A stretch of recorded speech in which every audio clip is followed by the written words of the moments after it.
Pemirsa, sore ini kita bertemu kembali di Karni Ilyas Club. Pekan ini ada pernyataan yang mengagetkan dari anggota Komisi 1 DPR Fadly Zon. Tiba-tiba dia melontarkan usul atau gagasan tapi ke publik, yaitu agar Densus 88 yang selama ini bertempur melawan teroris diminta oleh Fadly supaya dibubarkan. Dia menuduh Densus 88 sudah Islamfobia, artinya benci sama orang Islam. Dan karena omongan seorang tokoh Gerindra ini ramai jadi perbincangan di publik. Ada yang pro tentu saja, karena ini bukan pernyataan minta bubar pertama dari Fadly, tapi sudah ada beberapa organisasi aktivis juga selama ini yang bersuara yang sama. Karena itu sore ini saya sengaja mengundang Kepala Densus 88, Irjen Pol Martinus Ukom. Sahabat lama saya undang. Selamat sore, Jenderal. Selamat sore, Ayahanda, Pak Karni. Jenderal, ini pernyataan Jenderal sendiri yang turun harus jawab memang. Karena kalau enggak bisa jadi bola liar. Saya ingin memperlihatkan ke Jenderal. Saya termasuk yang berpendapat bahwa terorisme harus diberantas, tetapi jangan menjadi komoditas.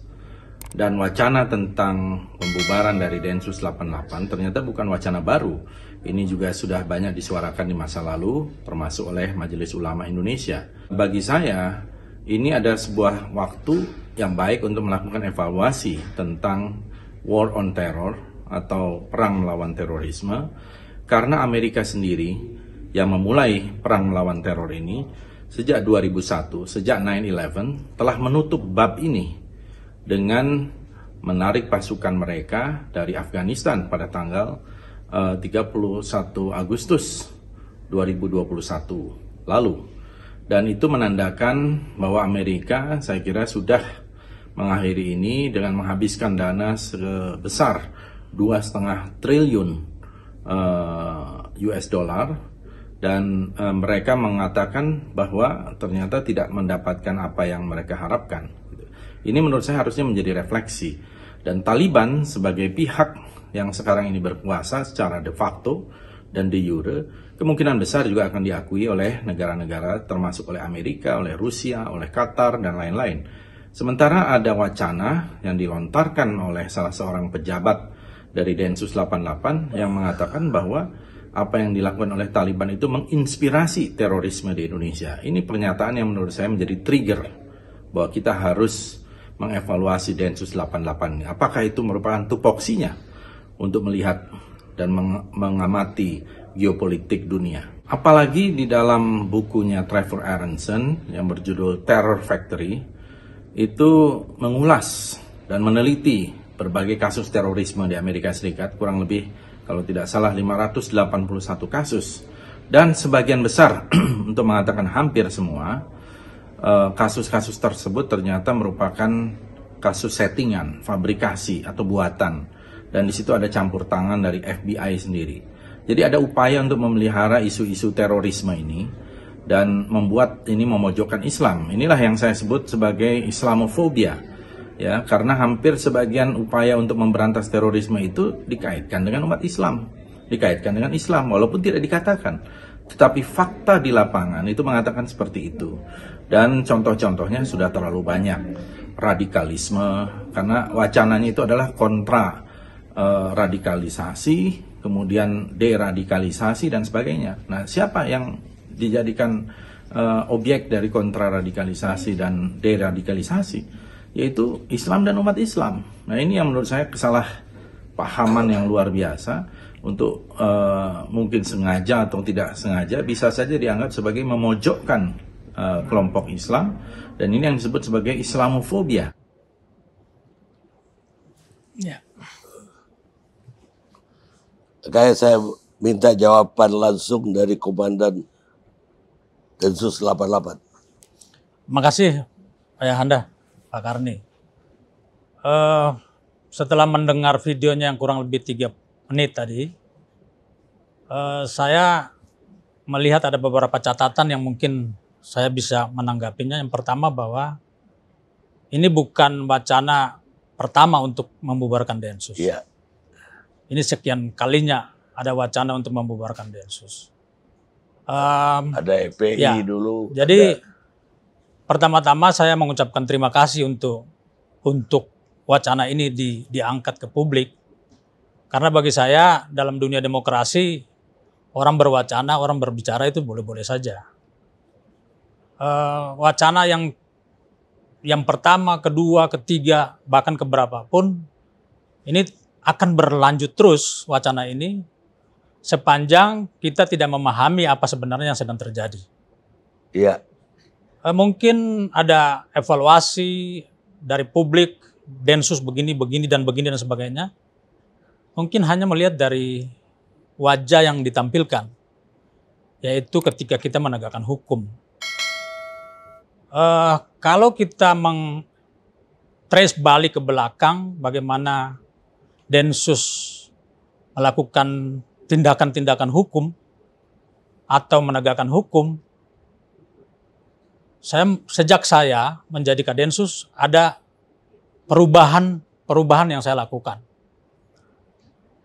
Saya punya komitmen untuk melakukan perubahan. Yang pertama adalah setelah saya dilantik menjadi Kadensus 88, stakeholder pertama yang saya datangi adalah Komnas HAM. Kenapa saya harus datangi ke sana? Saya bertemu dengan mereka dan meminta saran apa yang harus saya lakukan. Karena yang pertama, bahwa penangkapan terorisme ini kita tidak bisa menghindari dari gesekan-gesekan ketika kita bertemu pada satu titik temu, yaitu penangkapan. Karena sudah jelas kita berhadapan dengan orang yang bersenjata, orang yang ingin bunuh diri. Nah, ini bukan pekerjaan mudah. Oleh karena itu dari diskusi-diskusi kita, dan saya konsekuensi kekerasan yang terjadi pada pertemuan itu kita upayakan untuk dikurangi. Sehingga kita membuat satu pendekatan di mana kita menangkap mereka pada saat titik di mana mereka lemah. Lemah dalam arti mereka tidak punya kemampuan menyerang. Itulah sehingga kalau Pak Karni melihat beberapa tahun lalu, kita akan menyerang pada saat mereka bersedia, siap. Tapi sekarang saya putuskan jangan.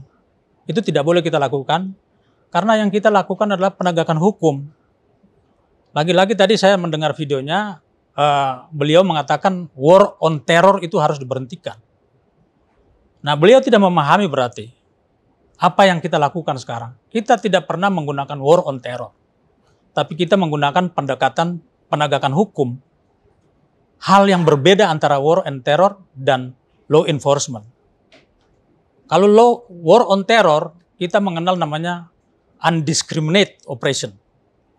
Kalau law enforcement, itu kita menggunakan discriminate operation. Undiscriminate operation ini, kita melakukan semua tindakan hukum sepanjang kita menggunakan aturan-aturan perang. Tapi ketika kita bicara tentang discriminate operation, maka kita membedah betul mana tersangkanya, mana pendukungnya, mana yang mencoba-coba. Jadi sekali lagi saya mengajak pendengar yang pernah mendengar pernyataan beliau bahwa kita harus memperhatikan war on terror. Saya setuju bahwa pendekatan war on terror itu menurut saya di Indonesia itu Karena kita menganut hukum, penegakan hukum atau hukum kita itu judulnya pemberantasan tindak pidana terorisme, maka konsekuensinya adalah law enforcement, bukan law on terror. Itu yang pertama. Yang kedua. Yang ketiga, bahwa Amerika tidak mendapatkan apa-apa. Ya sudah betul. Karena mereka berperang di luar wilayahnya. Saatnya mereka harus kembali. Nggak mungkin mereka menjajah itu berlama-lama. Tapi ini kita kan sedang melakukan penegakan hukum di tempat kita. Kenapa kita harus memberhentikan? Ini upaya hukum. Kita harus menjaga. Polisi hadir itu ada 2 tugas. Law enforcement dan maintenance order. Dua-dua ini harus sejalan. Hukum harus ditegakkan, kita juga menjaga supaya masyarakat itu taat hukum. Itulah tugas polisi yang sebenarnya. Iya, tapi kan dia punya alasan juga bahwa kejadian-kejadian di Amerika yang umumnya teror yang terjadi di Amerika sendiri itu rekayasa dari, dia bilang dari FBI, mungkin maksudnya CIA. Jadi dia seolah-olah menduga bahwa semua kejadian-kejadian dari para teroris itu seolah-olah itu bikinan untuk ditumpas. Makanya dia bilang komoditas, jangan jadikan komoditas. Menurut saya perlu kita mendalami betul apa yang menjadi kajian beliau. Karena yang pertama bahwa Densus 88 Polri pada khususnya tidak dibekali dengan kemampuan intelijen agen provokator. Karena orang-orang yang mencoba untuk membuat satu kasus itu mengakselerasinya supaya informasi atau gerakan itu dipercepat supaya melakukan. Contohnya ketika kita menemukan satu kelompok, lalu memasukkan orang ke dalam untuk membuat akselerasi supaya itu terjadi dengan cepatnya, itu bukan pekerjaan Densus 88. Karena begini, pekerjaan Densus 88 itu menangkap, mengumpulkan informasi, menangkap, lalu kemudian membawa ke pengadilan. Ketika kita membuat satu skenario untuk membuat semacam agen provokator, kalau dalam istilah intelijennya, maka di pengadilan itu akan dibuktikan dari sekian berapa banyak yang kita tangkap ini ada yang belum tertangkap nggak? Dan itu pasti akan menjadi DPO. Boleh kita buka di semua dokumen atau di file-file penyelidikan Densus 88, adakah DPO yang sampai saat ini belum tertangkap? Kalau belum ada, itu artinya agen provokatornya. Silakan kita buka. Jadi kalau orang mengatakan, siapapun mengatakan rekayasa atau komoditas, saya pikir untuk konsep penegakan hukum itu tidak memadai argumen itu. Ya, itu Pak Karni, makasih. Iya, masa lalu untuk zaman Orde Baru kali. Tapi argumen lain yang mereka tampilkan bahwa selama ini yang dikejar Densus 88 itu ya Jamaah Islamiyah, JAT, JAD. Tapi ketika terjadi teror juga dilakukan di Papua, di mana banyak korbannya tentara, polisi, bahkan rakyat sipil, itu Densus kok nggak bergerak itu. Jadi apa Densus ini hanya untuk teroris yang dianggap yang kebetulan beragama Islam. Oke, untuk menjawab ini mungkin saya akan mencoba untuk mengangkat dulu studi kasus. Kita menangkap teroris yang bukan, ya dalam tanda petik ini saya tidak mau, saya menghindari menggunakan kata teroris yang beragama Islam. Karena apa? Dalam perspektif saya tidak akan menggeser sedikit pun pernyataan atau istilah terorisme atau teroris ditempelkan dengan Islam, dengan agama. Karena kalau kita menempel itu, artinya kita menstigma seluruh komunitas yang punya agama itu. agama yang sama. Sehingga saya mencoba menggeser itu, tidak boleh kita satukan. Itu yang pertama. Tapi dalam keseharian kita ketika kita menangkap, ada juga orang-orang yang bukan Islam. agama Islam. Contohnya Leopard yang di mall di BSD ini, saya lupa. Kemudian di Poso juga ada juga, kita menangkap juga sama. Bahkan ketika kita kejadian Poso itu ada eksekusi mati terhadap pelaku penyerangan juga yang beragama Kristen. Jadi kalau kita bicara tentang penegakan hukum, kita tidak boleh miring ke sedikit ke kiri dan ke kanan, kita harus lurus. Itulah hukum. Nah, kemudian kalau kita bicara tentang Papua, saya akan berbicara tentang bagaimana kita berpijak dalam melihat kasus Papua. Biasanya saya melihat dari definisi terorisme itu sendiri. Memang dalam definisi terorisme, bahwa di situ ada, kalau menurut seorang filosof namanya Igor Primorac, dia bilang bahwa terorisme itu adalah kekerasan, penggunaan kekerasan atau ancaman kekerasan yang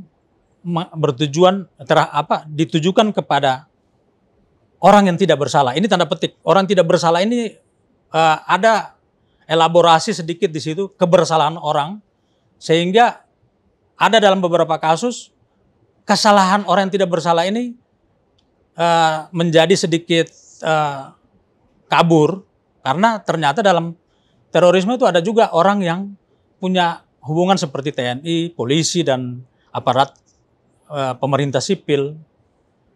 Lalu kemudian setelah kebersalahan korban tadi, ada intimidasi dan spread of terornya. Itu kita berpijak dulu di situ.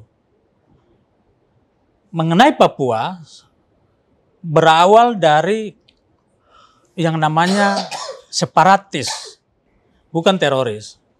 Kalau teroris itu tadi kriterianya tadi sudah saya jelaskan. Kalau separatis, kita punya juga pengalaman-pengalaman separatis, berhadapan dengan separatis. Seperti di Aceh, di Timor Leste, waktu ketika Timor Leste masih bersama-sama kita. Sampai hari ini, kita tidak pernah menggunakan istilah terorisme kepada separatis Aceh. Ya. Itu tolong kita ini semua dibingkai semua, supaya kita bisa, pijakan kita ini supaya bisa jelas. Kenapa demikian? Karena separatis itu orang yang ingin menuntut hak hidup yang sama dengan seluruh masyarakat atau seluruh umat manusia. Biasanya diawali dengan ketidakadilan. Terorisme berbeda. Terorisme adalah upaya untuk mengintimidasi, untuk menekan, supaya orang yang biasanya itu ada dua target primer dan target sekunder dalam terorisme itu. Target primer ini adalah orang yang akan dipaksa untuk mengintimidasi untuk melakukan apa yang teroris mau. Sedangkan target primer ini adalah sebenarnya target pertama target sekunder adalah target pertama yang diserang. Itu korban. Makanya dalam kajian-kajian biasanya dikatakan ini orang yang tidak bersalah. Tapi dalam konsep Indonesia, ada polisi, ada tentara yang diserang. Dan saya tidak berpijak kepada ketidakbersalahan korban ini. Tapi saya membuka lagi lebih luas. Keberhasilan korban ini di mana. Maka terorisme terhadap polisi bisa masuk. Terorisme terhadap tentara, militer bisa masuk. Sepanjang kita bisa membuktikan bahwa polisi yang ditembak tidak bertanggung jawab terhadap kebijakan. Ya. Militer yang ditembak tidak bertanggung jawab kepada kebijakan. Tapi pertanyaan kita semua, apakah terorisme itu, separatis itu bisa masuk dalam terorisme? Sangat bisa. Ketika unsur-unsur tadi itu terpenuhi. Oleh karena itu, saya ingin mengajak semua bahwa Papua ini kita harus bedah kasus per kasus. supaya kita bisa lihat ini kasus terorisme apa bukan. Nah, apa yang sudah disampaikan oleh pemerintah bahwa Papua adalah terorisme, itu adalah suatu kebijakan dan kita harus membedah itu. Jangan sampai kasus yang cuma sekedar menembak polisi yang lagi ada baku tembak dengan mereka, itu sudah ujuk-ujuk dibilang terorisme. Harus dikaji betul. Karena yang kita harus hadapi sekarang, yang kita akan selesaikan, bukan semata-mata menyelesaikan terorisme. Tapi kita menyelesaikan akar problem yang ada di Papua yang sangat kompleks sekali. Jadi kita membedah, kita ingin menyelesaikan Papua tanpa kehilangan Papua. Itu Pak Karni. Ya. Terima kasih. Tapi adakah operasi dari Densus 88 di Papua sendiri? Kita selama ini, teman-teman saya di sana, anggota saya di sana juga membackup untuk intelijennya. Ya, saya dengar ada beberapa pejabat Densus yang bolak-balik ke situ. Tapi operasi yang nyata-nyata resmi diumumkan seperti di Poso belum pernah saya dengar gitu. Ya, secara langsung kami diperintahkan ke sana, kami belum mendapatkan perintah itu. Tapi yang ingin saya sampaikan di sini bahwa mari kita menyelesaikan Papua itu bukan menghadirkan strukturnya Densus, tapi menghadirkan fungsi dari Densus. Pendekatan-pendekatan yang sudah kita lakukan terhadap terorisme ini harus kita lakukan terhadap Papua dengan pendekatan yang humanis, pendekatan yang bersifat penegakan hukum yang lebih komprehensif, kemudian pendekatan kita mengajak bila perlu ada. Kalau saya melihat bahwa konflik-konflik besar di dunia ini diselesaikan dengan rekonsiliasi. Saya pikir apa yang sudah dilakukan oleh pemerintah kita sekarang dengan membangun Papua yang begitu dahsyat, saya pikir harus diikuti dengan suatu upaya rekonsiliasi supaya bisa melihat bahwa ada permasalahan-permasalahan dendam yang di sana yang harus diselesaikan. Karena kalau kita menyelesaikan dengan kekerasan, dendam itu akan terwariskan terus. Mari kita bisa melebar kemana-mana. Kami cinta Papua dan saya yakin Pak Karni juga cinta Papua. Papua adalah Indonesia, Indonesia adalah Papua. Apa ada rencana seperti di Poso ataupun di Jawa program deradikalisasi untuk Papua? Saya lihat ada pendekatan yang bagus yang dilakukan oleh Kapolda Jateng dan Gubernur Jateng Pak Ganjar dan Jenderal Lutfi semacam membuat Bapak Asuh terhadap masyarakat Papua, terhadap mahasiswa Papua yang ada di sana. Saya bilang ini pendekatan yang sangat luar biasa. Karena apa? Karena anak-anak kita, saudara-saudara kita yang Papua ini ketika datang ke sini mereka termarginalkan. Mereka sudah ada dalam asrama-asrama mereka. Mereka terisolir di kota itu. Contohnya di Jogja mereka punya asrama. Mereka bergaul dengan mereka sendiri. Saya berharap dengan program yang disampaikan atau dilaksanakan oleh Jawa Tengah ini, masyarakat atau mahasiswa Papua ini mencair. Bila perlu kita bikin kelompok-kelompok belajar mahasiswa Papua itu. Jadi ada semacam kelompok belajar, mentor-mentornya sehingga ada interaksi antara orang Papua dan bukan Papua di dalam lingkungan pendidikan. Lingkungan pendidikan ini kan lingkungan yang ideal. Kita harus membangun sesuatu yang ideal sehingga ini bisa tertularkan kemana-mana. Itu Pak Karni kira-kira. Ya, tapi kan selama ini mahasiswa-mahasiswa itu di kampusnya menyebar dan berinteraksi dengan suku-suku lain juga. Saya pernah Waktu saya masih di Akpol, saya tinggal di asrama, kalau saya pesiar di asrama Papua. Tapi kita harus berinteraksi itu lebih dalam lagi, mengajak mereka belajar bersama-sama. Mungkin ada pertukaran mahasiswa dan lainnya, sehingga pertemuan budaya itu penting. Jangan budaya itu budaya kelompok-kelompok suku-suku ini jadi memisahkan kita. Kita harus mengikat kita itu dalam satu budaya yang lebih besar, budaya Indonesia. Itu kira-kira gitu Pak Karni. Kembali ke deradikalisasi tadi, kan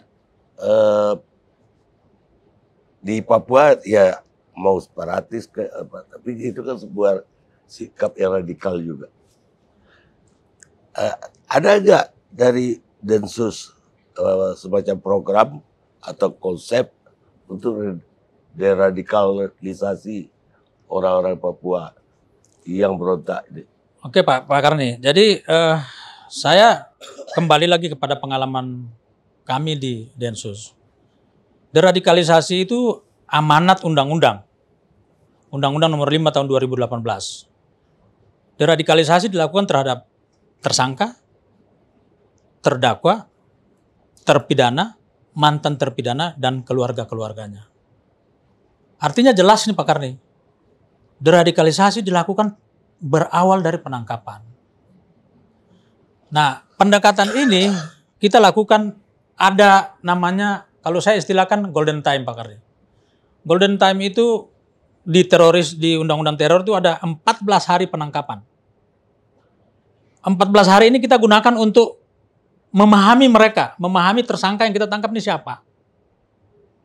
Dari aspek sosialnya, aspek psikologinya, aspek prosperity-nya, dan aspek-aspek lain yang bisa kita gali untuk mengetahui latar belakang orang ini, cara berpikirnya, pengetahuannya, sehingga kita memahami betul siapa yang kita hadapi.